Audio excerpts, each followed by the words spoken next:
Мен 1932 жылы Ырғыз ауданы Ақтөбе облысында тудым.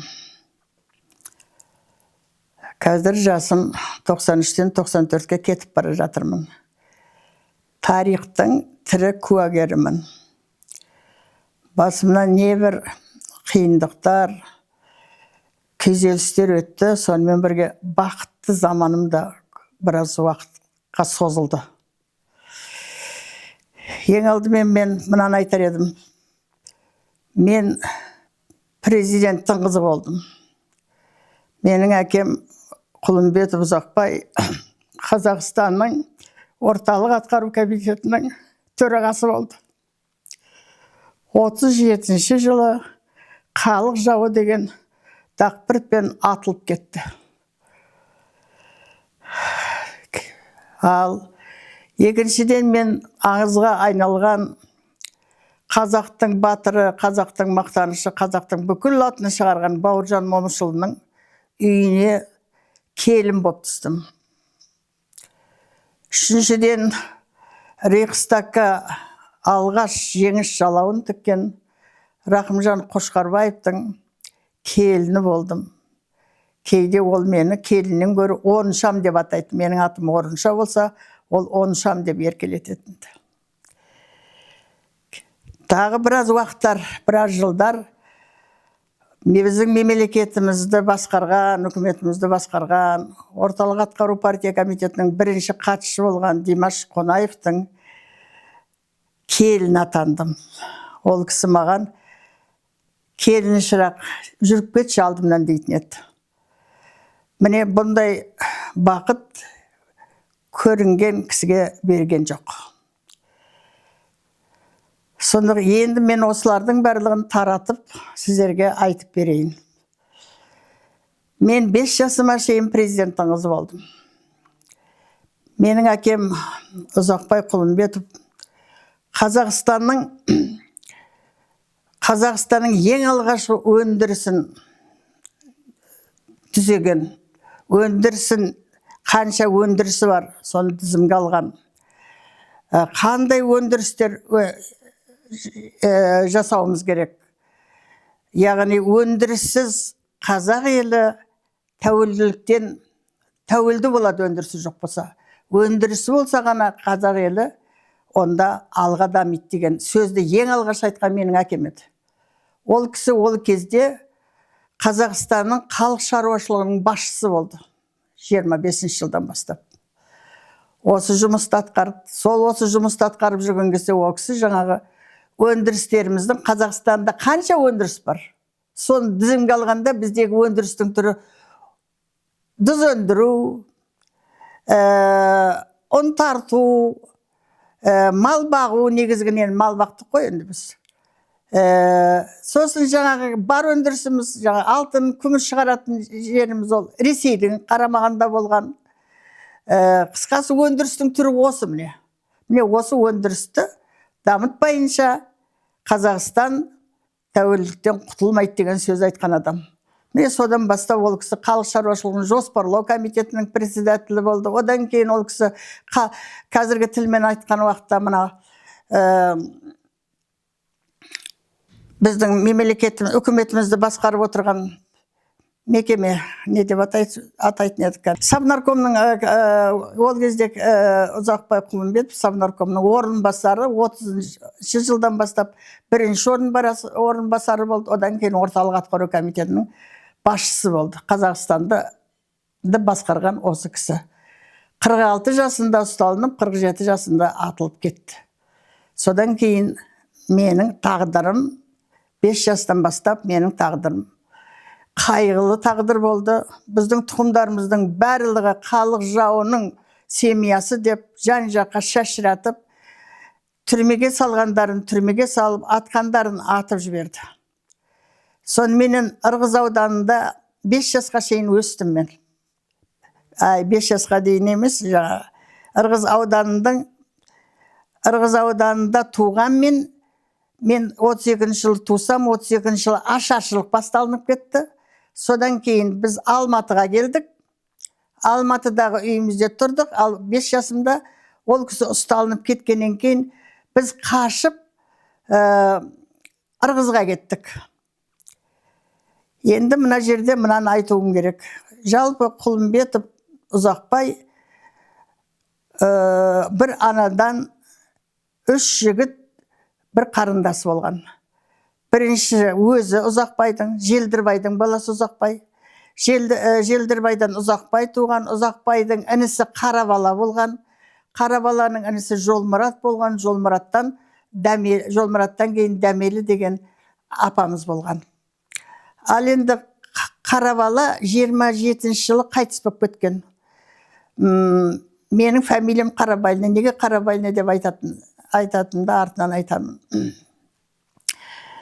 Сонымен 37 жылы 37 жылы ұсталынып жатқанда, ұсталынардың алдында отпускіге барасың деген ғой, демалысқа барасың деген. Сол демалысқа кетіп бара жатқан кезде бізді Шалқардан тастап кететін болған. Неге десең, мен шын мәнісінде Қарабаланың әйелі Нұрым деген болған. Нұрым жас қалған. Кәбира мен Ақтөре деген қызбен қалған. Қайнағасы Ұзақбай Нұрымды қолына алған. Ал енді оның 19 жасар кіші інісі бар ғой, Жолмұрат деген. Сол жаңағы Нұрым кетіп қалмасын деп әмеңгерлікпенен қайнағасы Нұрымды Жолмұратқа қосады. Ал Жолмұрат шешемнен менің шешемнен 9 жасы кіші екен. Жолмұрат кіші екен. Бірақ қайнағаның тілін алып қосылдық дейді. Содан кейін туған алғашқы қызы мен екен. Орынша деп атаған екен. Мен сонда Жолмұраттың қызымын. Ұзақбайдың ең кіші інісі Жолмұраттың қызы. Бірақ Жолмұрат жас болғандықтан және ол білімді, Комбузды бітірген, Москвада оқу бітірген. Менің шешем ондай білімі жоқ. Тек қайнағасының тілін алып қосылған. Мені туғаннан кейін Болат деген інім өмірге келген. Содан кейін кімге ұлықсат еткен? Жолмұратқа. Қайнағаға білдірмейік, өз жолыңды тап. Мен 2 балалы болдым, ешқайда кетпеймін. Бірақ Ұзақбайдың үйінде тұрып жатырмыз. Ал Жолмұрат кішкентай болғандықтан бізді мені қызым деп маңдайынан сипамаған екен. Біз Ұзақбайдың баласы болып есептелінген екенбіз. Сонда біздің үйде Ұзақбайдың Бостан деген баласы болды, Марат деген баласы болды. Содан кейін мен, одан кейін менен кейін Болат. Сол 4-еуміз Ұзақбайдың үйінде өстік.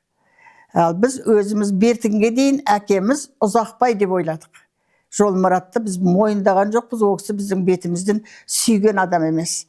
Соныменен 37 жылы ол кісі ұсталынардың алдында демалысқа барасың деген, демалысқа Грозныйға барасың деген. Сонда менің шешем Нұрым айтқан, қайнаға бізді елге жіберіңіз, Шалқардан тастап кетіңіз деген. Сонда атам айтқан, жаңағы жарайды, қайтарда алып қайтамын, Шалқардан тастап кетейін деп. Сонымен демалысқа кетіп бара жатқанда бізді Шалқардан тастаған ғой. Шалқардан Ырғыз 150 километр. Ол жерге жаңа түйемен қатынайтынды, арба менен жылқы, ат жегілет, арба менен қатынайтынды 1-2 күн қонып барып жететінді ол жерге. Біз Болат, мен, Нұрым үшеуміз Шалқардан Ырғызға кеттік. Сөйтіп Ырғызда жүріп жатырмыз. Ойымызда түк жоқ. Ырғыз бізді керемет қарсы алды. Үй тігілген Ырғыз өзенінің бойында керемет. Менің әлі есімде, бала күнімде 5 жастамын ғой енді. Ырғызды көріне бастағанда Ырғыздан шауып бізді қарсы алып келатқан адамдар болды. Олар шүйінші сұраймыз деп қайтадан ауылға шауып кетті. Ал қалғандар қасымызда қалып, бізді атқа мінгізіп, біз неде келе жатырмыз, арбада келе жатырмыз.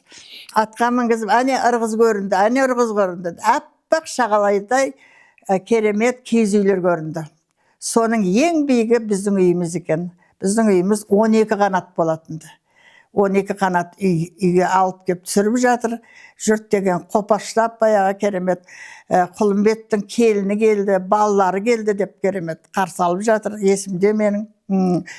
Сүймеген бетімізден жер қалған жоқ. Рақаттанып өмір сүріп жатырмыз. Сонымен бір ай мекен ұзаққа кетті. Кәдімгі сағыз тереміз ол кезде. Одан кейін морковты, қазіргі морков ол кезде жерде көсік деп аталынады. Жерде егіледі, оны барып, балаларменен барып жинап әкелеміз, оны жейміз. Кешке жақын мал келеді, қой келеді, қойдың қозыларын керемет қарсы аламыз, оны енесіне саламыз. Осының бәрі бізге өте қызық болды. Одан кейін ши өседі. Шиден шыпта тоқиды, шиден үйдің сыртындағы әдемілейтін жаңағы нелер тоқиды. Сол шиді суыруға барамыз. Қайтып келіп шиден жаңағы шыпта тоқимыз, шиден үйдің әдемілеп айналасını жасайтын не деп атайды, ұмытып та қалдым. Тоқып, соныменен уақытымыз керемет өтіп жатты. Арасында қонаққа барамыз. Ал енді тігілген үйлер Ырғыз өзенінің бойына тігілген.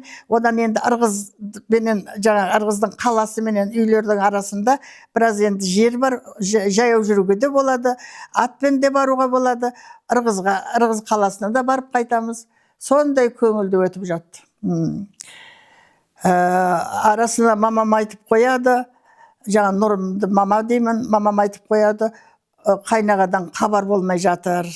Хабар келсе, кетеміз Алматыға дейді. Енді Ырғыздан Шалқарға баруымыз керек. Шалқарда ол кісі бізді күтіп алады да, әрі қарай алып кетеді.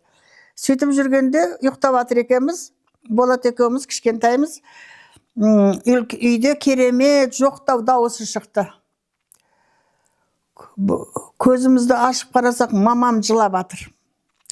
Апамыз бар болатынды, мамамнан үлкен, әкеміздің қарындасым екенін ұмытып қалдым.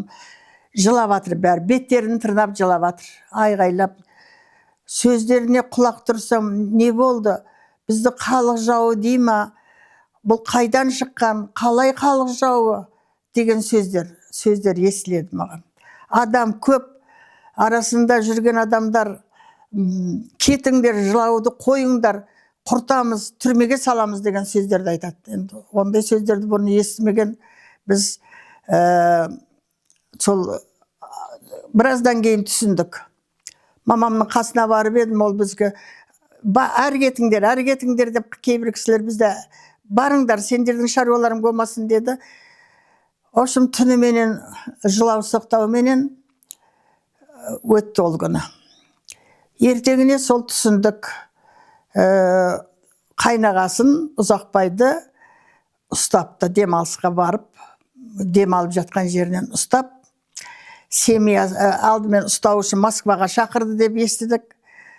Сталин шақырып жатыр деп шақырыпты ол кісіні. Москваға барғаннан кейін ұстаған екен. Ұстап, қамап тастаған екен. Ал енді Ұзақбайдың әйелі Әйіш, оның екі баласы, біреуі Бостан, біреуі Марат, оларды демалысы бітсін, сосын қайтару керек деген. Бізге шешелеріміз кейін солай айтты. Сонымен жылауда жылау, әлгі керемет үйіміз аяқ астынан бұзылды. Біздің үйімізді мектептің сол кезде сабағы басталынды, мектепке алып қойды. Қазақ біздің үйіміз мектепке айналды, сол ауылдың. Ал бізді бір үш бұрышты, кәдімгі үш ағаштың басын қосқан күрке жасап соған шығарды бізді. Мамам менен жаңағы Зілиқа апам жылайды керемет, оларға қосылып біз жылаймыз, бұл түсінбейміз. Содан кейін мен бір күні балалармен қалаға барамыз. Барсам Құлымбетов Ұзақбайдың сүгіреті ілініп тұратынды, портреті тұратын ол кезде. Сол портретті тастапты жерге. Жерде жатыр портрет. Мен сол портретті ұстап, атамды неге бұлай тастайсыңдар деп жылап жатқанымда, бір милиция келіп менің шашымнан тартып құлатты. Сөйтіп, мынау жаудың қызы бұны шешесіне апару керек, айту керек. Бұдай сөз деген сөздер шықты. Әйтеуір мені сүйреп шешеме әкелді ау деймін. Сонда Нұрымның айтқаны бар: кеше табанымды жалап жүредің, бүгін енді неге мені жаудың келіні деп кішкентай қызбен айқасып жатсың сен. Ол қыз қайдан білсін оның жау екенін? Міне осындай жаңағы 5 жасқа шейін керемет өскен қыз аяғында жаудың қызы болып, ешкімге керегіміз жоқ, жаңағы 3 ағашпен байланған қос деп атайды, сонда қалдық. Сөйткенше күз де келді, одан кейін бізде қыстау жоқ. Ол кезде кейбір жаңағы менің құлым Айш, жаңағы Ұзақбайдың әйелінің аты Айш, Айштың Кеніш деген інісі, сіңілісі болатын. Соның үйіне барып тығылдық баяғы. Қыстауға соның ауыз үйіне барып тығылдық. Ол ауыз үйде жаңағы кіріп келген кезде салқын дәлізі бар. Ол жерде мал тұрады. Қыста малды, кейде малдың әлгі бұзауларын, ешкінің қозыларын сонда кіргізіп қояды. Ол үйден, одан есік ташсаң, енді үй. Сол есік ташқан кезде біз жататын үй көрінеді. Есік қыста қырау болып кетеді, мұз болып кетеді, бірде жабылады, бірде жабылмайды. Кейде тіпті қыс болып кеткен кезде бұзауларды үйге кіргізеді, жаңа біз жатқан үйге кіргізеді. Біздің ар жағымыздағы үйде жаңа Кеніштің семьясы тұрады. Біз оның алдындағы үйінде тұрамыз. Енді қорлықты көрдік. Үй деген аты болмаса, тоңасың, пеш жағылады, отын далаға кетеді. Терезе кішкентай, терезеден қырау, қыраудан дала көрінбейді. Есікті жапқанда сықырлап тұрады. Сосын мамама айтам ғой: мама, неге есік сықырлап тұрады десем, ол боран ғой оны сықырлатып тұрған. Мұз қатып қалады, содан жабылмай сөйтіп, онда мен де жылаймын, есік те жылайды екен деп айтады. Сөйтіп біз осы күндерді басымыздан өткізіп жаттық. Онан енді қыстан аман шықтық. Бірақ жаудың семьясы дейді бізді. Алматыдан хабар жоқ, туыстардан, Жолмұраттан хабар жоқ. Бәрі ұсталынып кетті деп ойлап жатырмыз. Мамамды сол жас шыға уже жұмысқа жекті. Күні түні жұмыста жүреді әлгі, немене дейді, шөп шабады, соған шалап айран апарамыз. Оныға жаяу барып, жаяу қайтамыз. Мен айтам, қасқыр жеп қояды. Тездеп мамама жету керек дейміз. Общем, сондай күндерді басымыздан өткіздік. Жалғыз біз емес, сол кезде біздің туыстарымыздың барлығын, ер азаматтардың бәрін түрмеге салған екен. Бір күні мамама Сәпен деген жолдасы келді. Жолдас, жасынан жолдас болып жүрген. Сол келіп айтып отыр, Сәпеннің сөзі есімде: Таңатарды да ұстап кетті дейді. Таңатарды да ұстап кетті. Таңатар бірақ есінен айрылып, түрмеге барсам, Таңатар маған: Ұзақбай берген мылтықты берші, наганды берші деп айтады дейді. Қарағым, қайдағы наганы? Қарағым, ау, саған Ұзекең наган берген жоқ қой деп айтам дейді. Жоқ, наган берген, сен сол наганды әкеп берсең, мені босатады мыналар деп айтады дейді. Сірә Таңатар ұрылып соғылғандықтан есінен таңған болу керек. Маған наган тауып бер деп жалынады. Ал наган тауып берсең, мені босатады деп жалынады дейді. Сөйтіп мамам айтып отырады, сол сөздер менің құлағымда қалды. Сонымен осындай күндерді өтіп жаттық. Баяғы күндерімізді ұмыттық, жылап еңіреу тек. Сосын бізде жұмысқа жаңағы әлгі малдың несіне қыламыз, қиын алуға көмектесеміз. Біздерді жұмысқа салды. Соны мектеп басталынды. Мектепте де бірде оқисың, бірде оқымайсың деген сияқты. Біздің малымыз бар еді, енді малымызды ала бастады біздің. Алдымен біздің биемізді алып кетті. Биені құлынымен алып кетті. Жоқ, биені алып кетті, құлын қалдырды. биеміз андасында қашып келеді, ана құлыны бізде қалғандықтан. Ол келгенде жаңағы апам биенің тамағынан сипап, қарағым-ай, не істеймін енді, сен мына құлыныңды неғып тұрсың, құлыныңа келіп тұрсың, мен де баламнан айырылып қалдым, мінекей мына балалар жылап деп жылап, жаңағы мойнынан құшақтап тұрады. Мен де келіп жаңағы апамның қасында тұрып, биенің бетінен сипап, оның бетінен, көзінен жас шыққандай болған сияқты болады маған. Жылап тұр апажейім, жылайды ғой, біз де жылап жатырмыз ғой, қарағым-ай деп. Сөйтіп қайта қашып келген сайын артынан қуып келеді. Sonra мамам құлынды босатты. Қуып келген кісіге айтты, мына құлынды да алып кет енді. Өйткені бұл құлыны осында болғандықтан ол қашып келе береді. Енді сендерге де маза берейік, мына құлынды алып кет деп. Сонда ол кісінің жақсылығы ғой, нұрым-ай, нұрым, құлынды алып кетсек, балаларыңа ертең азық болмай ма ол? Алып кетуге болмайды ғой. Ал болмаса онда бие қашып келе береді деді. Сонымен құлынды алып кеттім, алып кетпедім білмеймін. Одан кейін біздің сиырымызды алып кетті. Ол да жаңағы бұзауы бар ғой, ол да қашып келеді. Сөйтіп, біз ғана жылаған жоқпыз ол жылдары. Малымызға шейін жылады ғой.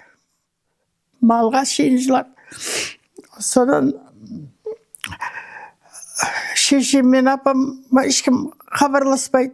Бұрынғы келін деп, Ұзақбайдың келіні деп, Ұзақбайдың балалары дегендердің біреуінің бәрі үні шықпай қалды. Өйткені олардың бәрі де Құлымбетовтерге туыс екен. Олардың бәрінің де жаңағы азаматтарын алып, өздерін жұмысқа жегіп, балаларда жылап еңіреп, біріне бірі қатынамай қалғаны сол екен. Тек әлгі ұйтқы таусылғанда, айран ұйтатын ұйтқы таусылып қалады. Кейде от жағылады ғой, от жағылғанда ол кезде сіріңке дегенді білмейді. Отты қалып кетеді адамдар көршінен. Сол отты қалуға келген адамдарды ғана көресің, басқа ешкімді көрмей.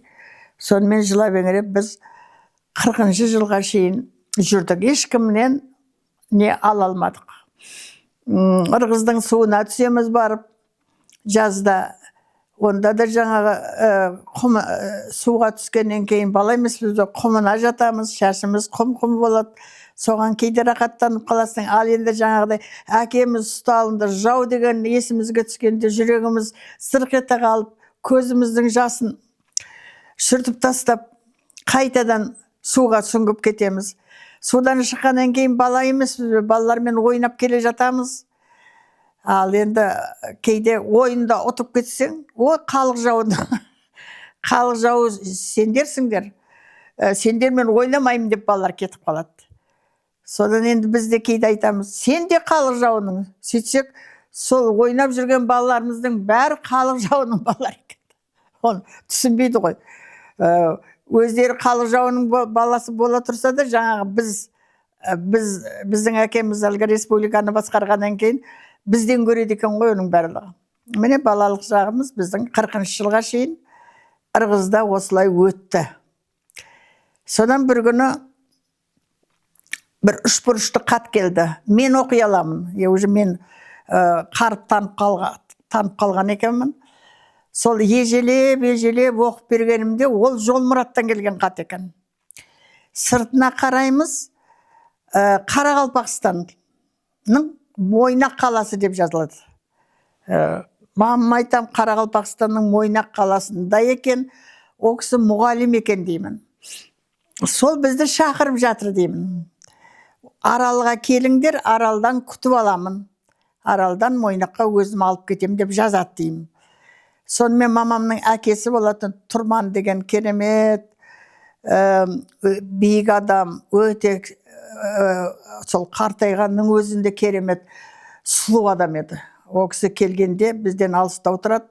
Ол кісі келгенде атам деп мақтанып, қуанып қалатынбыз. Сұлулығына қарап отыратынбыз. Мамам сол әкесінің сұлулығындай сұлу еді менің де мамам. Соны әкесі келді. Келгенде әкесіне айтқаны, үшбұрышты қатты езілеп тағы да оқыдық біз. Мен оқып берем ғой баяғы. Содан атам отырып айтты. Енді Жолмұрат іздеп жатыр екен, есін жиған ғой. Сол sıra Мойнақ деген қала бар екен ғой. Сол қалаға жинап жатыр екен ғой бұл. Енді сен оған Нұрым бар деді. Ал енді Нұрым қаттанмайды. Екі бала менен жолда қалып қоюы мүмкін. Әлде бұл қат Жолмұраттан емес басқадан ба деп те ойланады. Басқадан мені шақырып далада қалдырайын деп еді. Біресе сонымен екінші қат келді. Пәлен уақытта Аралда күтемін, пәленшенің үйінде деген қат келгенде ғана сеніп жолға дайындалдық. Содан атам жаңағы апам бар ғой, жаңағы апам атын Зілиқам еді, ұмытып қалдым. Сол кісі екеуі бізді Ырғызға дейін шығарып салды. Ырғыздан Шалқарға кетіп баратырмыз ғой арбаменен. Сондағы көрініс әлі есімде. Атам о кезде уже 70-тен асқан болу керек.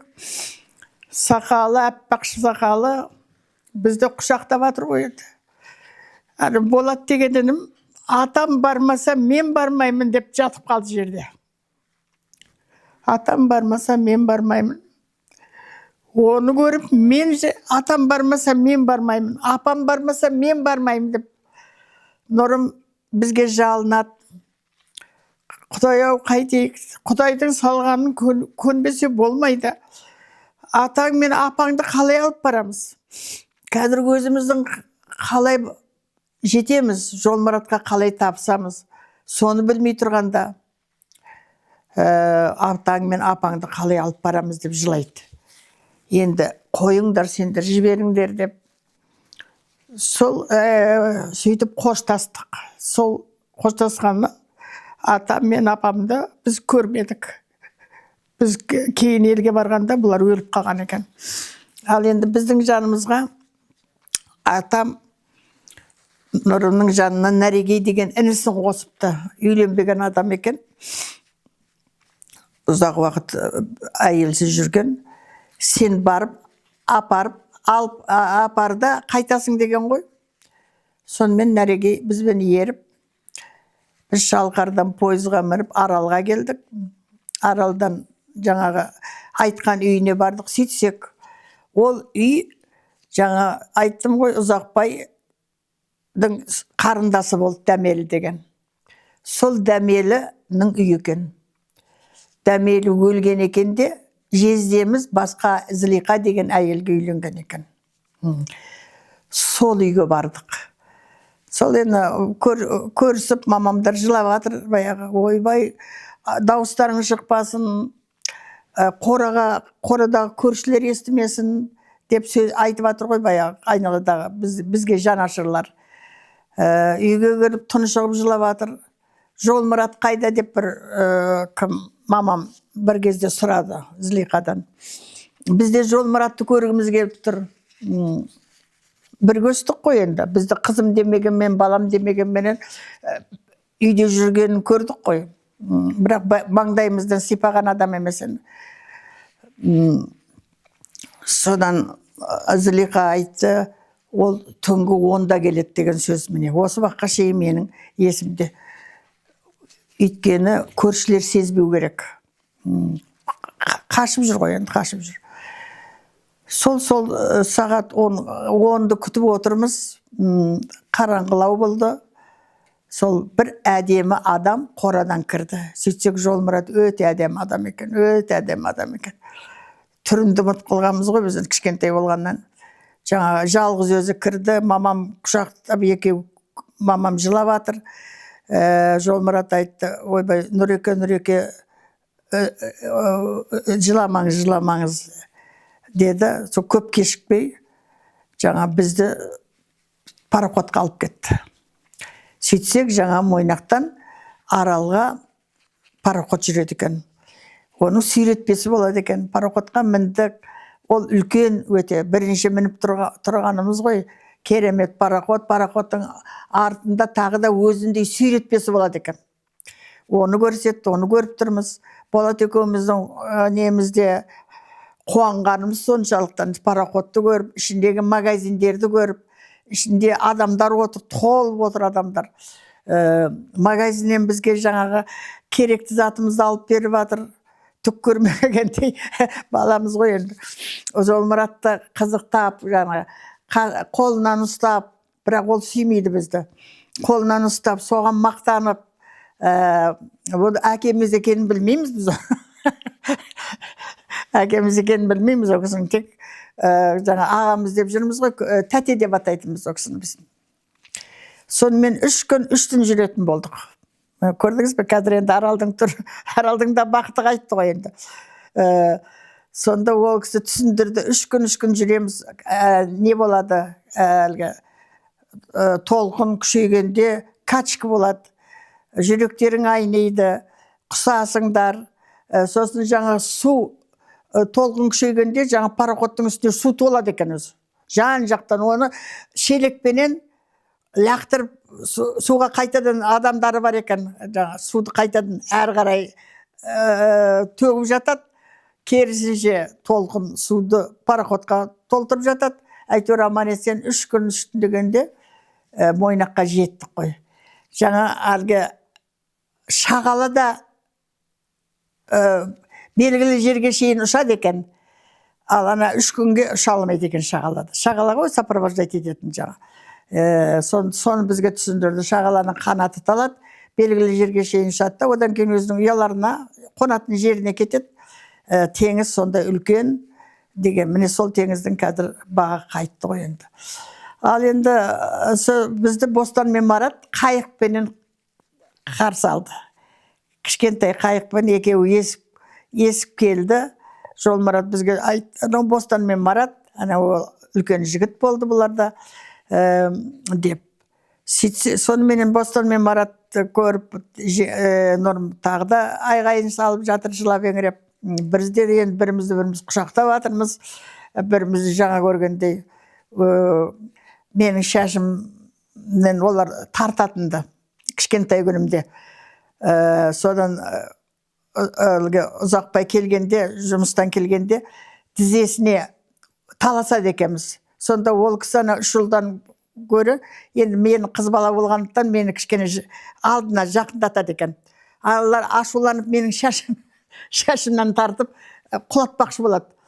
Сонда Ұзақбайдың айтатыны бар, мына әжем айтады, мен әже деймін, Айш деген Ұзақбайдың әйелін. Әжем айтып жатады, мына орыншаның шашынан тартып құлатып, мыналар қарасаңдар сендер, балалар шатақ қой, балалардың бәрі деп айтатын. Сол есімде қалды. Сол айтқандай жаңаға қайыққа мінгеннен кейін Марат деген жаңа менен 1 жас үлкен шашымен тартып жатыр. Ол тартқаны маған мейірленген ғой, енді мейірленген. Сөйтіп бәріміз қуана қарылып Мойнақтағы үйге келдік. Үйге келсем, Айштың туған апасы, баласы жоқ болған, күйеуі өлген, баласы өлген, біздің қолымызда тұратын Алматыда. Сол кісі жүр екен. Ой, о кісі, мен де жаңа сөйтсем жаңағы Зілиқа ол үйде, содан кейін Жолмұраттың әйелі, одан кейін жаңа Бостан Марат, сол Жолмұраттан туған Клара деген жаңа туған қыз бар екен. Сонымен біз келіп қосылдық Мойнаққа. Сонымен енді қалай көшіп келгендерін маған бізге айтып жатыр ғой, сол есімде, мен әңгіме тыңдаймын. Мамам менен жаңа апам екеуі сөйлеседі. Сонда былай деп айтты. Ұзақбай ұсталынып кеттек бастан деді. Сендер ырғызға кеттіңдер деді. Айшпенен 2 бала демалысы біткеннен кейін Москваға келген ғой. Москвада кәдімгідей күтіп алған, баяғы водитель күтіп алған, баяғы гостиницаны орналастырған. Айш ештеңе білмейді. Сосын Айштен жоспарыңыз қалай деп әлгі водитель сұрайды. Сол кезде Айш айтады, Бостан мен Маратты мен Москвада қыдыртайын. Ауылдан не хабар бар, Үзекеңнен не хабар бар деп. Ұзақбай жұмыс істеп жатыр дейді баяғы. Сөйтіп, сол қыдырайын деген кезде айтыпты жаңағы водитель. жеңгей Ұзекең тез қайтсын деп атыр. Бүгінгі пойызға билет алып қойдық. Сіз қайтасыз. Мен жарайды, Ұзекең қайтатын болса деп қайтқан ғой. Вагонға алып келген, отырғызған Әйішті екі баласыменен.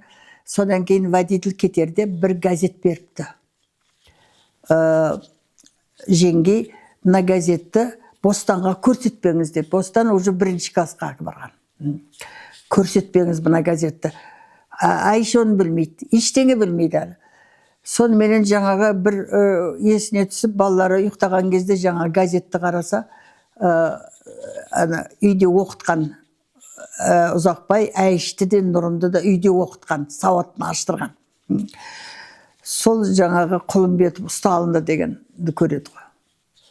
Сонымен жылап еңіреп, Бостан Маратқа білдірмей, ол кезде 5 күн жүреді ғой. Москва менен Алматының арасында пойыз 5 күн жүреді. 5 күн бойы жылап еңіреп, водительге айтқан ғой, телеграмма бер деп. Сол телеграмма үйге жетіп, жаңа менің Кабира деген апам бар ғой, жаңа Кабира Ақтөре деген апам бар. Нұрымнан туған Қарабаланың қыздары. Солар ешек арба менен Әйішті күтуге шығады ғой. Заман деген қандай. Сол ешек арба менен Әйішті екі баласы менен үйге әкеледі. Жағдайды түсінді барлығын. Уже Құлымбетов сол кезде неде отыр екен? Алматыдағы түрмеде отыр екен. Кейін мен архивтен көрдім.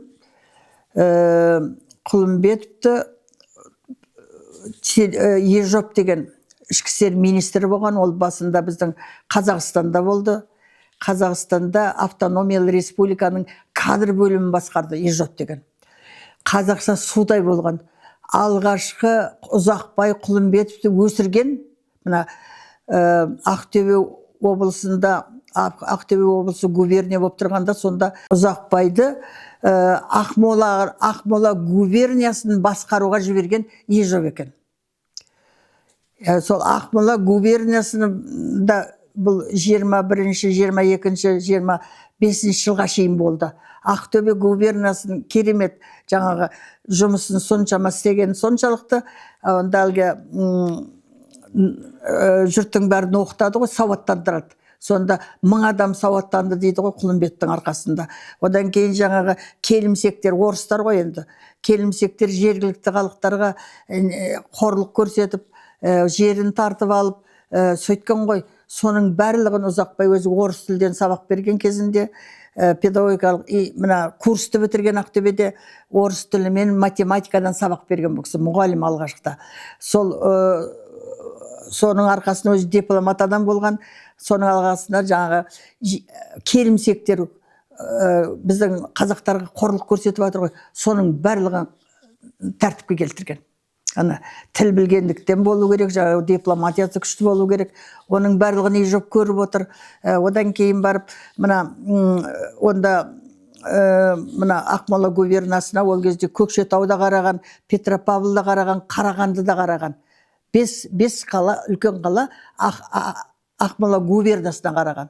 Сол Ақмола губернасында Ұзекең 3 жыл қызмет істеді. Сол 3 жылдың ішінде жаңағыдай жергілікті халықпен келімсектердің арасындағы шиеленісті азайттырып, жолға қойып, одан кейін жаңа сауаттандыру мәселесін жолға қойып, содан кейін барып онда ағаш өңдеу заводы бар екен, соны дұрыстатып, рейдерді қалпына келтіріп, рейдерді кетерде жаңағы азамат соғысы кезінде мекен суға толтырып кетіпті ғой, кетіп баратқанда. Рейдерлер бұрын ағылшындардың қолында болған.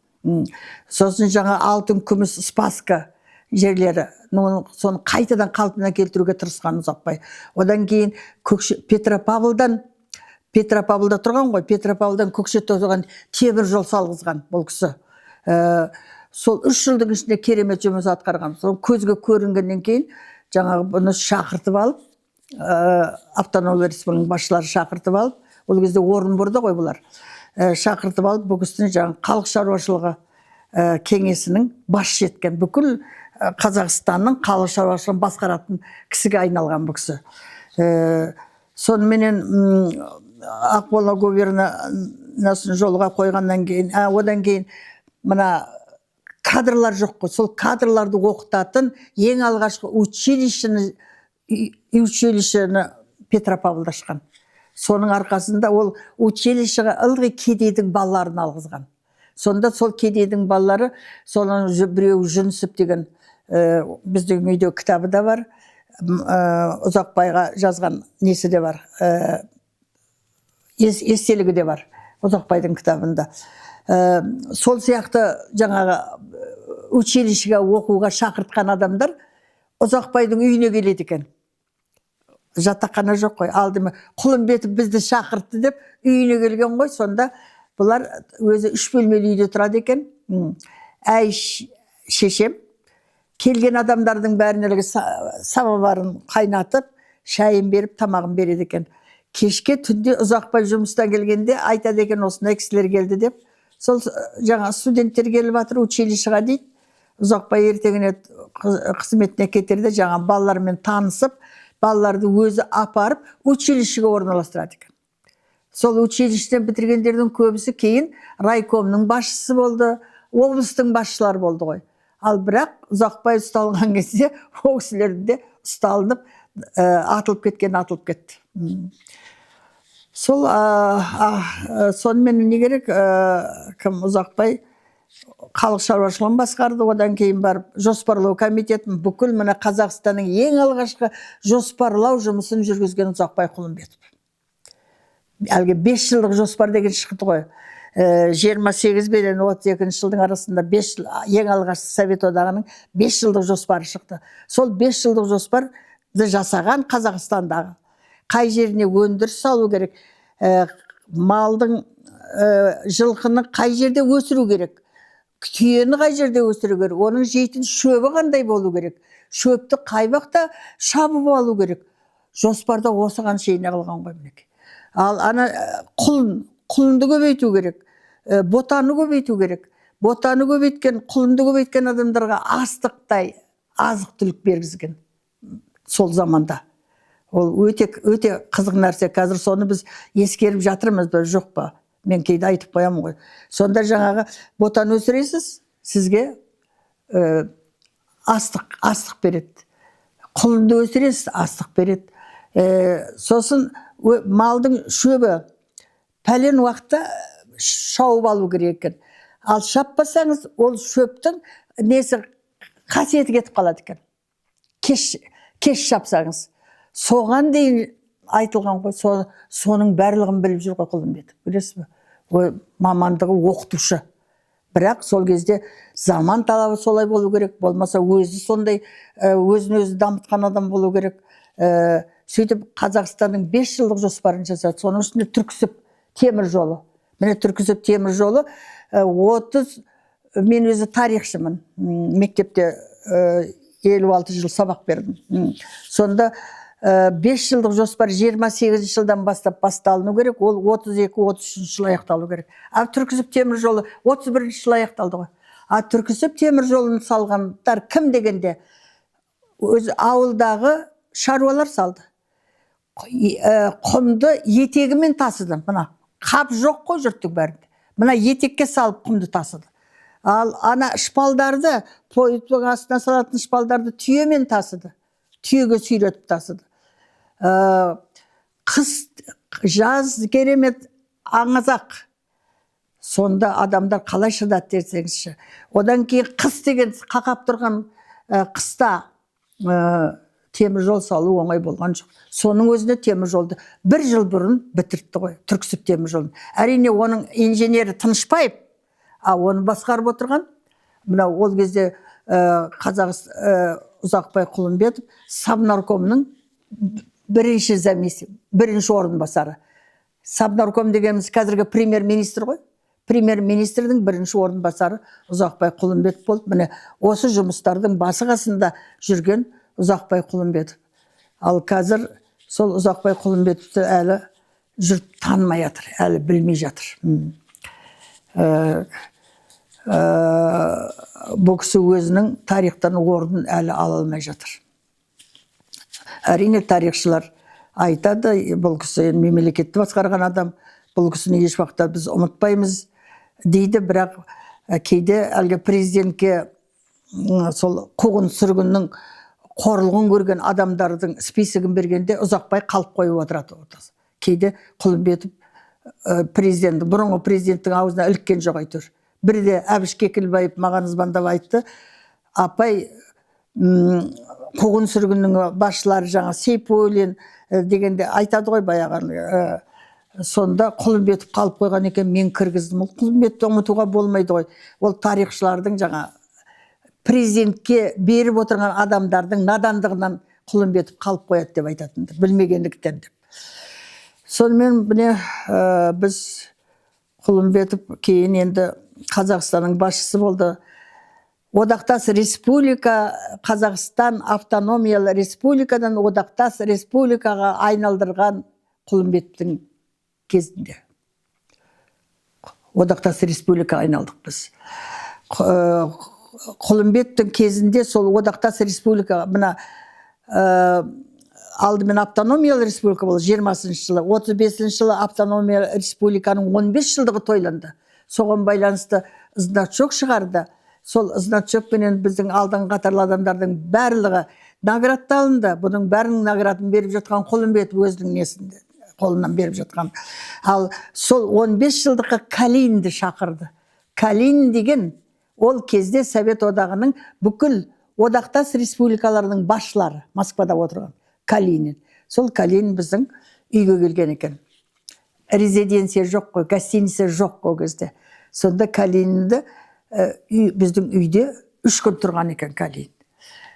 Сонда әлгі Марат, біз енді бәріміз Калинин үйде отырғаннан кейін енді біздің бөлмеміз 12 бөлме екен. Мына 12 жеке коттедж екен, 12 бөлмеден тұрады екен. Сонда жаңағы үлкен бөлмеде ана кісілер отырғанда бізге ойнайды екенбіз. Маратты шақырып алады екен Калинин. Сосын дүзесіне отырғызады екен. Сөйтіп, Марат, сенің атыңды неге Марат деп қойды, білесің бе дейді. Сосын ол Марат кішкентай ғой, білмеймін дейді. Сонда айтады екен, ең алғашқы Францияда 1989 жылы, мен тарихшы болғасыныз, сіздерге нақтысын айтайын. 89 жылы Францияда революция болған. Сол революцияны Марат Робеспьерлер басқарған. Сол Мараттай керемет атақты адам болсын деп сенің атыңды солай қойған ғой деп айтатынды. Кейін Марат маған айтады ғой, Калинин маған сөйтіп айтатынды деп үлкейген кезде. Кейін кездесіп, үлкейген кезде кездестік қой тағы біз. Кейін ажырасып кеттік қана Ақтөбеде. Бойнақта тұрғаннан кейін біраз уақыттан кейін кетіп қалғанбыз. Семья екіге бөлініп, оны да айтамын. Сонымен не керек? Калинин біздің үйде тұрған ғой сол. Үйде тұрып, ол Калинин мен Құлымбетовтың екеуінің түскен суреті бар. Мынау Калинин колхозы деген колхоз болған. Қазір оны не деп атайды? Ұмытып қалды. Мынау Талғардың бер жағында басқаша атайды оны. Қазір мына егемендік алғаннан бері Калининнің памятнигі тұратын еді, сол тұрма жоқ па оны білмеймін мен. Бұрын көретінмін. Сол жерде колхоз болған. Сол колхозды құру жөнінде Калинин қол қойған. Сондықтан Калинин колхоз деп атаған оны. Сол Калинин колхозы қазір басқаша аталынады. Сөйтіп одақтас республикалардың басшысы болған Калинин де кішкентай кезімізде көргенбіз енді, өмір деген осы міне. Ал енді ол кісі жаңағы атылды. Атылғаннан кейін жаңа біз алдымен кетіп қалдық қой. Ал ол кісіні алып кеткеннен кейін атылды. Әйш келді. Әйшті түрмеге алып кетті. Содан кейін үйде 3 бала қалып қойды. Бостан, Марат, Кабира. Ақтөре тәтем күйеуге шығып, күйеуі Тарықбай деген драма театрда істейді екен, олар қашып кеткен. Үйден қашып кеткен, ұсталынып қаламыз деп. Сонда үйде қалған Кабира Бостан Маратты детдомға алып кеткен. Жалғыз оларды ғана емес, кімнің Мерзаянның баласы бар, Есқараевтың баласы бар, сол кездегі ұсталынған 19 комиссар бар ғой. Соның балаларының барлығын вагонға салып, алып, мына Ташкентте Сайрам деген жер бар. соған апарған ғой, сондағы жетімдер үйіне апарған. Жетімдер үйіне апарғаннан кейін бір күні Кабираға келіп айтқан, екеуің оқисыңдар, мектепте оқуға болады. Ал Марат мектеп жасында емес. Сондықтан Маратты басқа жерге балабақшаға аударамыз. Балабақшаның жетімдер балабақшасына аударамыз деген ғой. Содан бұлар енді үшеуі айырылысы келмейді ғой бірден бірі. Жылап отырады. Сөйткенде Марат айтады, Калининге телеграм бермейміз. Калининге телеграм бермейміз дейді Марат. Кабира мен бостан естіп, үшеуі тәрбиешіден сұрап, почтаға келеді. Почтаға Калининге телеграм салып жүрген ғой. Михаил аты жөнін ұмытып отырмын, Калининнің. Калининге телеграм береді. Құлымбетовтың балалары Бостан Марат, Кабира Бостан Марат, Маратты бізден айырайын деп жатыр. Деп телеграмма береді. Калининнен телеграмма келеді. Құлымбетовтың балаларын айырмасын, туыстар болса, беріңдер деген телеграмма келеді. Сонда бұл Калининнің мықтылығы.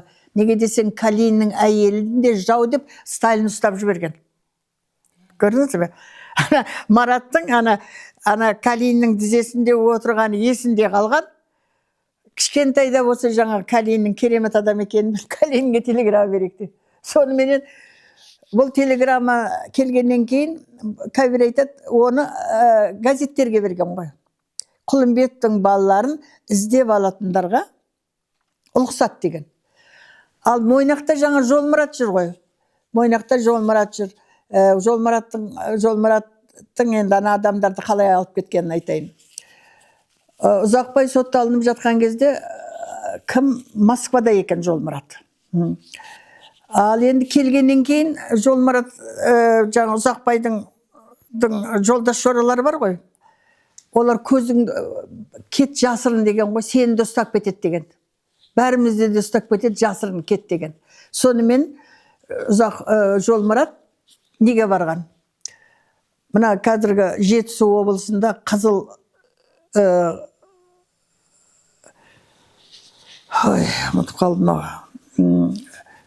Қызылағаш деген жер бар.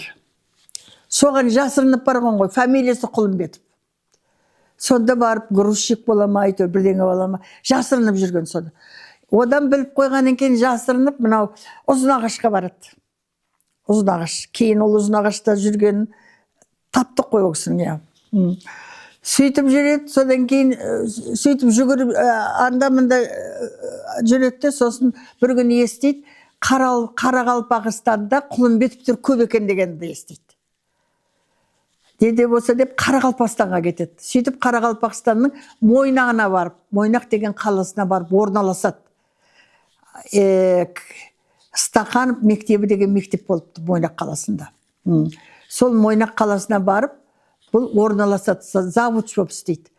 Завуч болып бір-екі ай істегеннен кейін туыстарымды әкелемін деп Алматыға келеді ғой. Алматыға келсе, үйіміз жоқ біздің баяғы. Отырған жаңағы Фонтанный, біздің үйіміздің көшесінің аты Фонтанный деп аталынады екен. Қазіргі Нұрсұлтан көшесі, апам айтып кеткен, номерін ұмытып қалдым. Сол Фонтанный көшесіне барса, басқа адам отыр. Қайда кеткенін білмейді. Үйде кім қалды? Әйш ұсталынып кетті. Балалар жаңағыдай неде жүр. Детдомда жүргенін естейді. Ал біз ырғыздамыз. Содан енді Құлымбетов апамды іздейді, Зілиха қайда екен деп. Жаңа Әйштің апасы бар ғой біздің қолымызда тұрған. Соны іздейді. Содан біреулер айтады, мына головной арық деген, ол кезде головной арықта сирек, үйлер сирек екен. Сол жерде бір үйде тұрған сияқты деп. Сөйтіп жүріп, іздеп жүріп, Ұзақбай Құлымбетовтың помощнигі Бекешевтің үйіне барады. Олар ұсталынды мекен, жоқ бекен әйтеуір, хабар білем екен деп. Сөйтсе Бекешевті ұстап кетіпті. Бекешевтің әйелін ұстап кетті. Оның Мүслима деген қарындасы 16 жаста екен. Сол жылап Жолмұратты қарсы алады. Бәрі араласқан ғой кезінде. Содан Жолмұрат одан сұрайды, ол білмейді ештеңені. Бірақ мен жалғыз отырып, қалай күнімді көрерім білмеймін дейді Мүслима. жарайды дейді. Мен сені алып кетем дейді. Мүслимаға айтады, мен сені алып кетем, ол үшін апамды табуым керек дейді. Сөйтіп жүріп Зілиқаны табады. Зілиқа жаңағы үйді босат дегеннен кейін Зілиқа әлгі ұзақбай ұсталынар кезінде әлгі отпуск кетер кезде 1000 теңге ақша берген екен Зілиқаға. Күн көресіңдер деп. Ол ақшаны ол ұстамаған екен. Сол 1000 теңгеге Зілиқа мына Головный арықтан бір бөлмелі мәйті бір үй сатып алады. Сол үйде жылап еңіреп күндіз-түні жылауменен сыртқа шығуға болмайды. Құлымбетов ұсталынды, Құлымбетовтың тұқымдары құртылды, Құлымбетовтың дүние мүлкі конфискаланды, газеттер айғайлап жатыр ғой, радио айғайлап жатыр. Сонымен жылап еңіреп Зілиқа сол жерде жүргенде Жолмұрат келеді. Жолмұрат келіп айтады, Бекешевтің қарындасы бар, апа, Бойнаққа кетеміз деп. Сонымен ол үйді тастайды, үстіндегі киімменен Зілиқа Жолмұраттың соңынан еріп, сонымен жаңа Жолмұрат Зілиқаны алып кетті, Бекешевтің қарындасын алып кетті. Ананы шешем деп таныстырған, Бекешевтің қарындасын деп таныстырған. Сонан енді 1 жылда, 2 жылда жүреді ғой, енді жүргеннен кейін апам айтады. Бекешевтің қарындасы енді 18-ге келем әйтеуір. Мына Мүслима енді үшеуміз жүрміз. Сен енді басқа жерге үйлене алмайсың. Мына кімге үйленеді? Деп соныменен ана Мүслимаға Жолмұрат үйленеді. Содан әлгі Клара деген қыз дүниеге келеді. Сөйтіп жүргенде жаңағы Жолмұрат телеграмманы көреді, әлгі хабарландыруды оқиды. Сөйтіп Бостан мен Маратқа, Кәбираға үшеуіне барады. Барғаннан кейін Бостан мен Маратты Мойнаққа алып қайтады. Кәбираны 12-ші мектепте оқып жатқан. Оқуын бітірген ба, институтқа түскен ба, бірдеңесі бар. Алматыға жібереді, бар сен, Ақтөреге бар деп. Бостан мен Маратты өзі алып кетеді. Ал Кәбира келгенде Ақтөремен жаңағы менің жездем қашып олар Ақсу ауданына кетіп қалған ғой, Жетісу. Қазіргі Жетісу облысының Жансүгіров деген аудан бар. Сол жаққа кетіп қалған. Кәбира сонымен жалғыз қалады Алматыда. Бірақ оқуын бітірмейді, соғыс басталынып кетті. Әскерге барам деп жазылған екен, соғысқа кетемін деп. Комиссиядан өткенде бір қазақ Кәбираны алып қалады да, жеке сөйлеседі. Қарағым, өлуге бара жатсың ба сен? Сен олай етпе. Орындағы сен оқуыңды бітірмесең де мұғалім керек. Сені мен алып қалам, кететіні жаңа деп. Сонан Кәбира Ақтөренің жүрген жерін біліп алып, сол Ақтөреге кеткен ғой. Ақтөреге барып, сол ауылда жаңа Ақсу ауданында химиядан сабақ беріп жүреді Кәбира. 43 жылға шейін. Ал енді Жолмұрат жаңа есін жинап, Бостан мен Маратты алды. Мүслимамен тұрып жатыр, апаммен тұрып жатыр. Клара өмірге келді. Енді нұрымды іздейін деген ғой. Сөйтіп бізге хат жазып әлгі бізді Бойнаққа келді. Сонымен бәріміз тұрып жатқанда әдемі жақсы тұрып жаттық. Мойнақтың жері құм екен. Жүргеніңізде құмға аяғыңыз жазда батып кетеді. Тізеңізге шейін құмы болып тұрады ғой. Ауа райы өте ыстық, 40 градус, 50 градус. Жаңалия жүргенде аяғың күйіп қалады. Нан әкелуге барамыз. Аяғың күйіп қалады, сонда бетонға су құйып аламыз. Су құйып алып, аттайтын жерімізге кішкене су құйып барып, сөйтіп аттап зорға дегенде дүкенге барып, одан нан алып, одан су алып, қайтадан үйге келеміз. Балық аулаймыз, қайыққа мініп, жаңа ау салуды білдік. Таңертең ау салып қойсаң, кешке жақын уже көп балық аласың. Балықта неше түрлі тамақ жасайды апам. Жақсы тұрып жаттық. Мамам барысыменен консервный завод бар онда.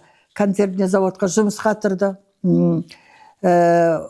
Сөйтіп жағдайымыз түзеле бастады, бірақ Жолмұрат ылғи жылайды. Мен жылағанын жаңағы Жолмұрат кеткеннен кейін Зілиқа менен мамам екеуі әңгімелеседі бос уақыттарында. Сонда жаңағы Зілиқа айтады, Жолмұраттың көзінен жас кетпейді, ылғи жылайды, түнімен ұйықтамайды,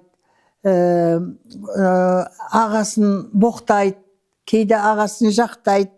Неге сен республиканы басқарып тұрып, неге жау болдың дейді. Сосын бір күн бірде айтады екен, Құлымбетов уже мені біле бастады, КГБ. Біле бастады, менің соңымнан түсе бастады. Байқап сөйлеңдер. Түнде терезенің алдына келіп, адамдар біздің не сөйлегенімізді аңдып тұрады. Байқаңдар деп айтады екен апам. Содан кейін екеуі сөйлесіп отырады да, кейде тоң ғой енді сөйлесіп отырады да, сонда мен жаңағыны естимін де, шынында біздің үйде адам тұра ма екен деп шыққаның да бар ғой. Терезе үйде есіктен шығасың ғой. Сыртқы мына көше жақтағы нені қақпадан шығып бүйтіп қарағанда былай тұрады ғой мінекей. Адам стенаға жабысып былай тұрады. Ол ырғызда да солай болған біздің. Оған біз үйреніп алғанбыз. Деп ақырындап айтып келем, адам бүйтіп тұрады деп. Сөйтіп жүргенде соғыс басталынды ғой, соғыс басталынды. Одан бұл кісі соғысқа барамын, соғысқа барып, ерлік жасасам, Құлымбетов деген фамилиядан құтылам ба мен, халық жауы дегенді айтып жылайтынды бұл кісі. Сөйтіп бұл 43 жылға шейін 11 рет арыз берді. 11 рет арызын қайтарды. Содан 43 жылы жазда бізге айтты, жинады қораға таңертең. Құм қора, толып қалады. Қазір тазарып тастан, қазір толып қалады. Сол құмға бір топ жаңа нені алып барды, бір топ жаңа біздің удостоверениеден алып барды. Содан кейін бізді отырғызды, апам отыр, жаңа Мүслима отыр. Мен осылай әскерге кететін болдым, қатты қорғанға. Соғыс енді аяқталынады, амандық болса. Кетпесем болмайды, халық жауы деген атақтан құтыла алмаймын мен. Онындағы барып, не ерлікпенен ерлік жасап атақтан құтылайын, болмаса өліп тынайын деп айтты. Сіздер жыламаңыздар, мені күтіңіздер, бірақ мен өлмеспін, қайтып келемін деп сол жерде отырып біздің документімізді отқа жақты құмның үстіне. Сонда маған айтты, сен Қарабалина боласың деді. Болатқа айтты, Қарабалин боласың деді. Біздің фамилиямыздың бәрі Құлымбетов екен. Бостанға айтты, сен Ұзақбаев боласың деді. Маратқа айтты, сен Ұзақбаев боласың деді. Сол менің есімде қалды. Ана документті мен баламын ғой, сонда документ жанып жатқанда мен өзім жанып жатқандай көрдім ғой. Сөйтіп мен документсіз қалдым. Сонымен не керек? Мойнақта біз тұрдық. Жолмұрат кетті. Қатты қорғанда офицерлерге сабақ беріп жатам деп айтатынды. Сержанттарға сабақ беріп жатам деп айтатынды. Сонымен 43 жылдың жазында, 44 жылдың жазында ғой деймін, Кабира келді неден. Келіп, көшіремін деді. Бәріңді көшіремін. Осындай біз Ақсу ауданында тұрамыз. Тарықбай, жездемнің аты, Ақтөре апамның күйеуінің аты Тарықбай еді. Тарықбай бізден кетті деді. Ажырасты деді. Балалары Ақтөренің өлді. Сонымен Ақсуда екеуміз ғана қалдық. Кішкене үйіміз бар. Сендер сиясыңдар, сендерді алуға келдім деді. Содан не керек? Ойласа келе апам айтты, мен Жолмұратты осы жерде күтем деді. Мүслима қалады, Бостан Марат қалады. Сен Кабира орынша Болатты, Нұрымды алып кет. Сояққа барып орналасыңдар, одан кейін ана Жолмұрат келеді ғой. Келгеннен кейін біз аман есен неге барамыз деді. Сол елге барамыз ғой, Қарақалпақстанда неміз бар деп. Сонымен біз не керек? Әйтеуір бір ай жүрдік пе, ол кезде пойызға мінуде қиын. Қожамқұлов Серке деген драм театрдың актері болды, білесін шығарсыздар енді ертеде. Осы драм театрдың негізін қалаған орденді адам, Ленин орденді адам болатынды.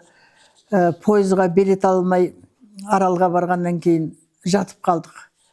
Содан Кабира сол Қожамқұловқа, Серке Қожамқұловқа телеграмма беріп, соның арқасында пойызға билет алып, Алматыға келіп, Алматыдан жаңағы Ақсуға бардық. Ақсуға барғанда не керек? Ақсуда жағдайымыз болмады. Ашаршылыққа ұшырадық біз. Біз қатты ашаршылыққа ұшырадық. Жаңағы ел жинап бір бұт астық берді, 16 килограмм ғой бір бұт астық. Оның ішіне мия деген бірдеңе шөп түседі екен. Оны білмей дерменге тартқызғанда жаңағы миядан жасалынған нанға уланып өліп қала жаздадық. Енді не керек? В общем, соғыс біткенге шейін біз аштыққа ұшырадық, керемет. Бір күн тамақ ішсек, 3-4 күн тамақ ішпейсің. Мектепке барасың, мектепте де бір қара су береді, интернаты бар еді. Аяқ киіміміз де тозды. Жалғыз біз емес қой, бәрінің де аяқ киімдері тозды. Сонда біз аяқ киіміміз әлгі байпа нені орап, шұлғауларды орап, қайыспен байлап, тақта, мынандай тақтай аламыз. Ол тақтайға мынандай екі жағына тақтай орнатамыз, шегеменен соны байлап мектепке келетіміз мінекей. Сөйтіп оқыдық қой, тетрад жоқ. Бізде сабақ беретін мұғалімдердің бәрін алып кетті. Кейін 45 жыл қайтарда әйтеуір мұғалімдерді. Сол мұғалім жоқ, соның өзінде біз жоғары кластың балалары бізге сабақ береді. Әлгі математиканы, диктантты, кітаптың сөздердің арасына жазамыз. Міне, қандай қиындықты басымыздан өткіздік. Аш жүреміз. Енді өлдік ау деген кезде әйтеуір біреуден бір тостаған не келеді, бидай келеді. Соны бірнеше күнге мамам тамақ қылады әлгі. Шәл тоқиды, асқабақ береді. Асқабақ аламыз. Бір шәліге 5 асқабақ береді. Сол асқабақпен көресің. Мектеп суық өте, отын жоқ, жағылмайды. Осындай күндерді басымыздан өткіздік қой. Сонда өлмей қалдық қой, бұл адам деген жаны сыр екен ғой. Бірақ әйтеуір Қарақалпақстанда жаңа уылдырық жесек те, балықтың басын жесек те, аусалуға рұқсат етпейді ғой соғыс кезінде. Ал енді Қарақалпақстанның жері құм ғой. Құмға шықсаң жылан. Біз одан тасбақа жинаймыз. Кәдімгі құрбақа бар ғой. Оны жинаттырады бізге. Жинаттырып, оны жаңағы арбаға салғызады. Алдымен әкеп мектептің складына қоямыз. Сөйтсек, одан консерв жасайды екен ғой. Онда жылан деген аяғымыздың астында жүреді. Ордалы жыландар дейді, шақпайды дейді. Кейде ысқырып, сұр жылан, қара жыландар шығады, сұр жыландар шығады. Олар шағады екен, одан қашамыз. Жыландарды ұстамаймыз, құрбақаларды, ой, керемет, көмектестік қой мектепке. Мектеп сол құрбақаларды консервный заводқа жібереді. Сөйтіп күнімізді көрді. Сосын Қарақалпақстанда мақау ауру деген ауру, әлгі проказа деймі, проказа немене дейді. Қазірде де ол ауру бар ғой. Адамдары соған ұшырайды екен ғой. Әйтеуір сол аурудан аман есен кеттік қой. Онан Ақсуға келіп не керек енді? Жазында ыстық Ақсудың суына түсеміз деген сияқты баяғы баламыз ғой. Нан дегенді білмейміз. Масақ тереміз. Масақты білесіңдер ме сендер ғой? Орылған бидайдың орнына түсіп қалған. Келесі жыл көктеп тұрады ғой ол. Соны теріп әкеп, соны жейміз ғой.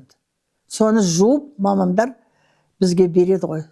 Сонымен не керек? Ақсуда жазда ыстық, каникул кезінде шағыр жинаймыз. Жусан шағыр қайналады. Ол шағырды жинайтын себебіміз қыста от жағамыз ғой. Сондықтан жаңағы кетпенді арқалап, ақтөрететен басқарып алып барады. Бір топ бала, ауылдың балалары жаңағы шағыр жинауға барамыз. Оны шауып аламыз шағырды. Содан оны арқамызға салып алып келеміз ғой. Қыстай отын болу керек ол. Оны жинамасаң қыста шыға алмайсың ғой, пешке от жаға алмайсың. Оның бәрін көрдік. Масаға таланамыз. Бір күні мына шешендердің көшіп келіп жатқан кезі ғой, шешендердің. Біздің көршімізге шешен орналасты. Бала шағасы көп. Жазда тезек теруге барамыз. Біз алғаш кезде тезектің, малдың тезегі менен ешектің тезегін айыра алмаймыз. Сонан бізге малдың тезегін жинасақ, ана бала бізге ешектің тезегін бізден тартып алады. Да ешектің тезегін береді. Болат екеуміз ғой енді. Сонан бір күні біз ол баламен ұстасып қалдық, жаңа шешенің баласымен. Ол жылап үйіне кетті. Бізден бір жас үлкен еді. Бір уақытта мамам айғайлайды: кетіңдер, кетіңдер, су бар, ақсу су деген су бар. Соның айналасынан мал жайылады, сол жерден жинап жүрміз. Ақсудан өтіп ар жаққа кетіңдер, сендерді қазір шешендер ұрып соғайын деп жатыр дейді. Содан енді түсіндік, ол шешендердің бізді ұратынын. Ар жаққа өтіп кеттік, судан жүзу жақсы білеміз, ар жаққа өтіп кеттік, ар жақтың жарында отырмыз. Мамам айғайлап тұр: әрі кетіңдер деп. Сөйткенше шешендер шықты ғой. Кәдімгі күрекке шейін алып шықты. Мамам айғайлап айтып жатыр: олар мен ендігі сөзін бізді алысқа кеткенде естімейміз. Болат екеуміз енді қаштық енді. Соныменен бір уақытта әйтеуір кешке жақын мамам қайтыңдар деді. Сол енді түстік, бізге тиіспей ме деді. Әйтеуір зорға дегенде көрші жиналып, шалды, шешендің басқарып отырған шалын икемге келтірдік деді. Сендер неге оларға Кавказға кетіңдер, жаусыңдар деп айтыпсыңдар ғой деді бізге. Біз айттық, өзі айтты: сендер жаудың баласысың деп айтты бізге. Сосын біз де айттық: сен де жаудың баласысың, сен де Кавказдан неге келдің деп айттық біз. Онда осы сөздеріңді сендер ана ақсақалға айтыңдар, ақсақал күтіп отыр қазір деді. Ақсақал әділ адам деді. Шешеннің ақсақалы ғой енді, ең үлкен адамы. Содан жаңағы үйге алып бармаймыз десек болмайды, мамам ал әйтпесе мыналар сендерге көн бермейді деп. Сөйтсек жаңа қораға кіргеннен шешендер жаңа екі жаққа отырған. Ана жағында ортасында жаңа төрде ақсақал отыр. Содан кейін: батырлар келдіңдер ме деді. Үндеген жоқпыз, бер келіңдер деді.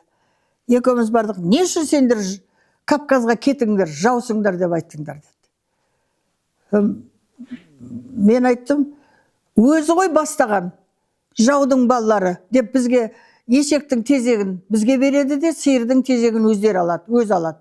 Баламыздың өзі бастады. Сөйтіп тұрып еще жылайды бізге. Сосын бізде ашуланып айттық: Кавказға кетіңдер, сендер де жаусыңдар деді.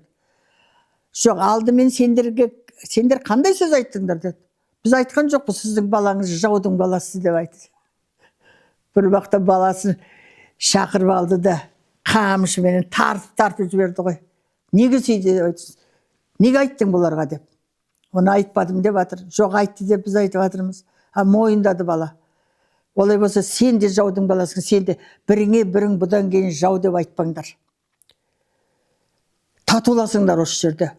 Енді төбелеспеңдер, тезегін алмаңдар деп әлгі шал бізді құтқарып жіберді. Сонда да бала емеспіз, ойнап жүргенде жаңа біз ұтып кетсек, жаудың баласы деп кетіп қалады ғой балалар. Бірақ біраздан кейін келіп тұрады: енді айтпаймыз, ойнайықшы, сыртқа барайықшы, шағыр шауып келейікші деп. Міне осының бәрін басымыздан өткіздік. Әбден ашаршылыққа бір күні мамам жатып қалды. Шәлі тоқып отыратын еді.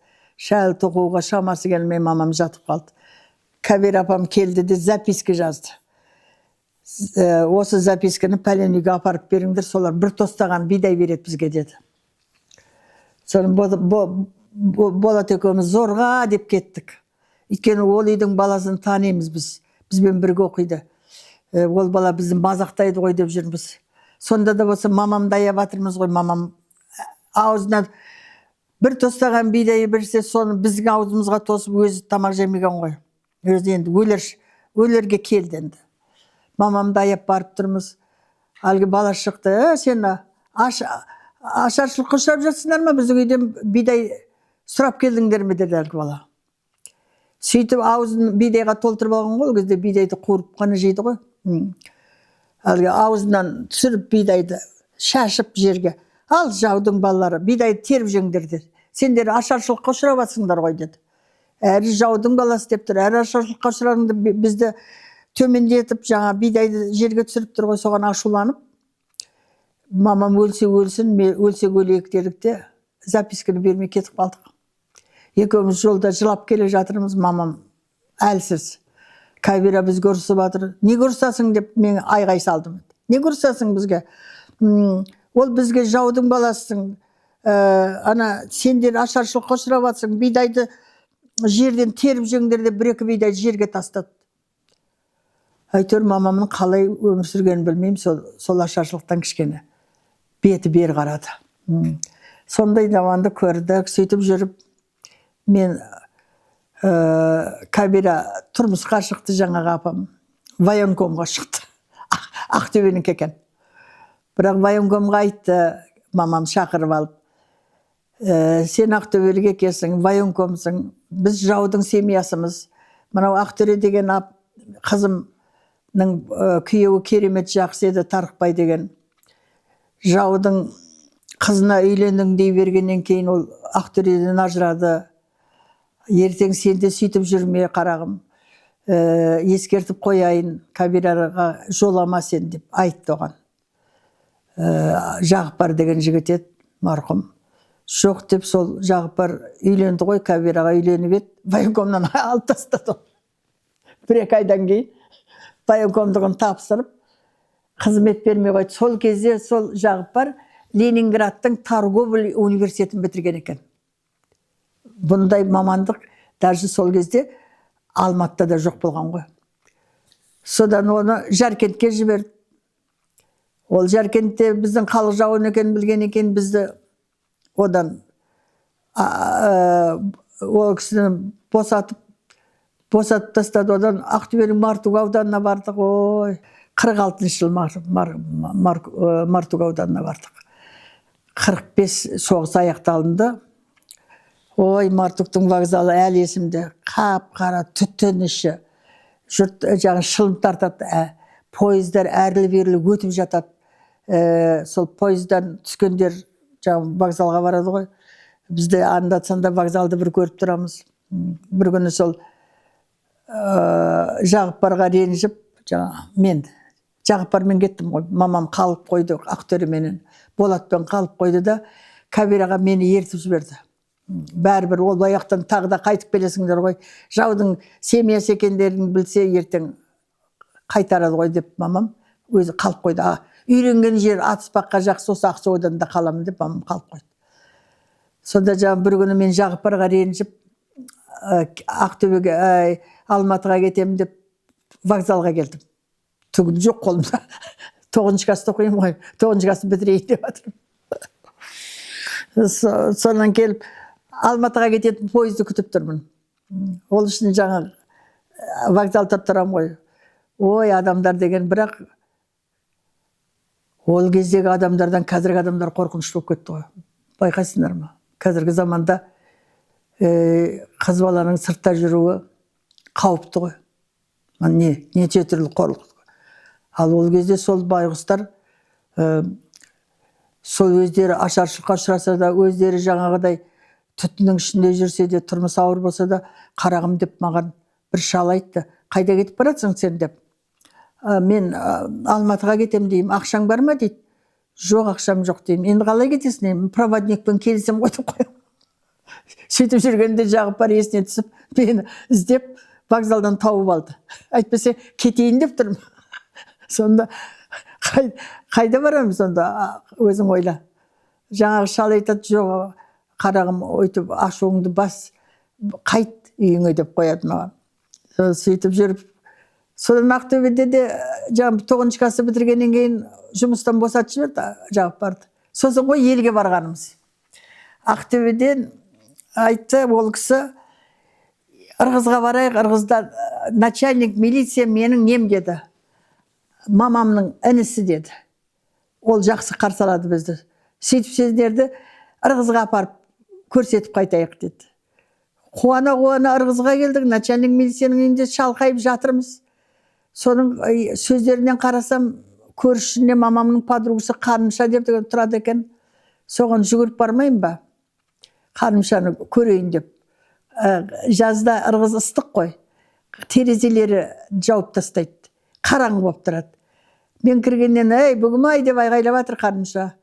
Мен орыншамын деп едім, көтек деп есі шығып кетті. Көтек, Қай орысшасың сен?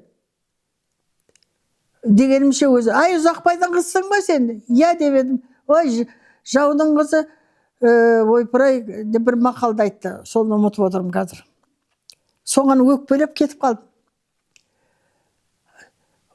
Кабира оны білді де айтты, бекер бардың ғой енді.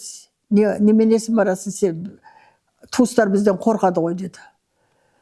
Сонымен ана Тұрманның үйін іздемекпіз. Мамамның әкесінің үйін 30 шақырым жерде тұрады екен.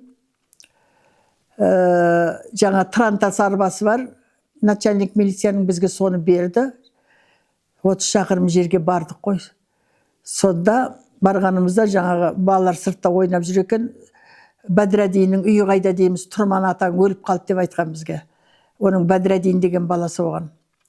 Анау үйлердің, үлкен үйлер тұр ғой, соның бер жағында қос тұр ғой, сол қоста тұрады деді.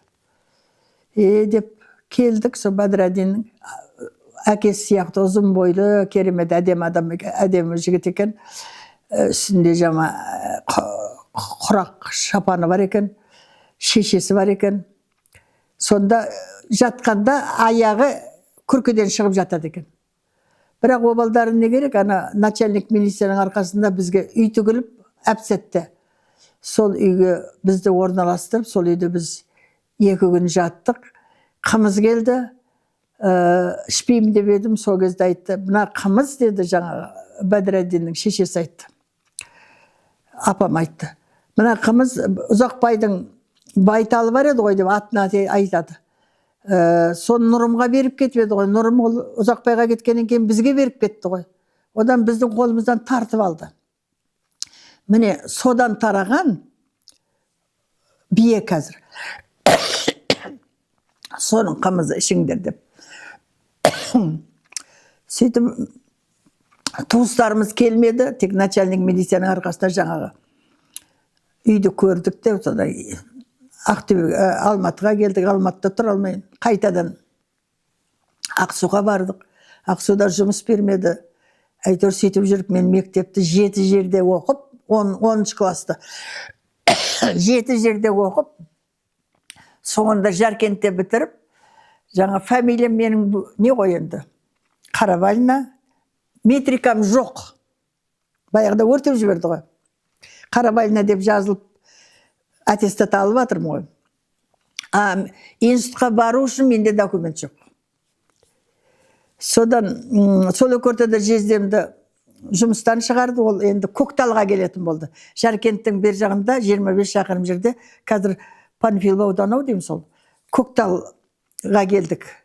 Сол жерде Кабираның бірге оққан подругасының күйеуі начальник милиция екен.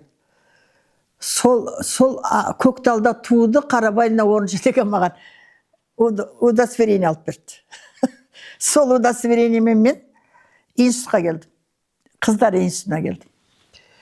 Августтың 1-нен келуім керек еді, ақшам болмай, және документім болмай, августтың 10-да келіп, экзамен тапсырайын десем, біріншіден кешігіп келдің дейді, екіншіден конкурс көп дейді қыздар институтында.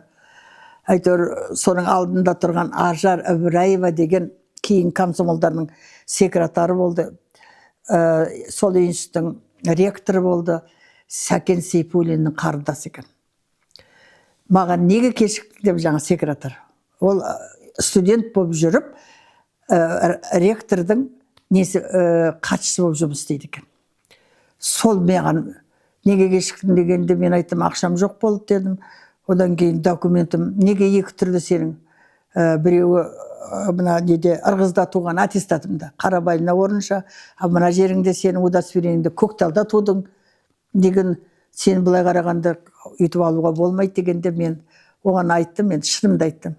Сөйтіп едім, әлгінің маған көңілі босап, бірден ректорға кірді, ректор Тұрсын Мырзабекова деген әйел екен, ұлықсат етті. Сөйтіп барып емтихан тапсырып, мен институтқа түстім. Сол адамдардың арқасында.